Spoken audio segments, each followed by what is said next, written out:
Special envoy to Ukraine, Alejandro Kirk, brings us the latest development of what is happening at the Donetsk People's Republic. Probably the most relevant piece of news today is the missile attack, Ukrainian attack against the flagship of the Russian Navy in the Black Sea, the destroyer Moskva or Moscow.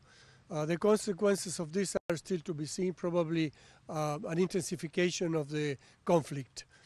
On local issues here in Donetsk, the military spokesman for the Ministry of Defense reported on the latest developments on the front lines here in this region. Let's see what he said. In the last 24 hours, the enemy fired more than 200 shells and mines from uragan-grade multiple rocket launchers, 122mm caliber artillery, and 120M mortars. Areas of 8 settlements of the Republic came under fire. 1 civilian was killed and 22 wounded as a result of the Ukrainian aggression. More than 60 residential buildings and 4 civilian structures were damaged. The material on civilian deaths and injuries, as well as the damage caused to civilians, has been handed over to the General Prosecutor's Office of the Republic to be added to the open criminal cases against the command of the armed forces of Ukraine.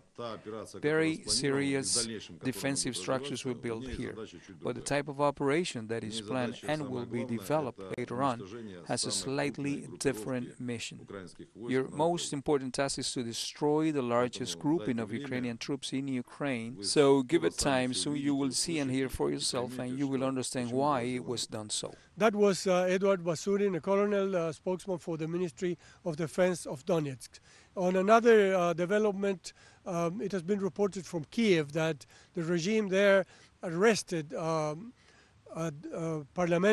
member of parliament of an ethnic Russian close to President Vladimir Putin. This is also considered a provocation that might have an effect on the military special operation of Russia in the Ukraine. That's it for now.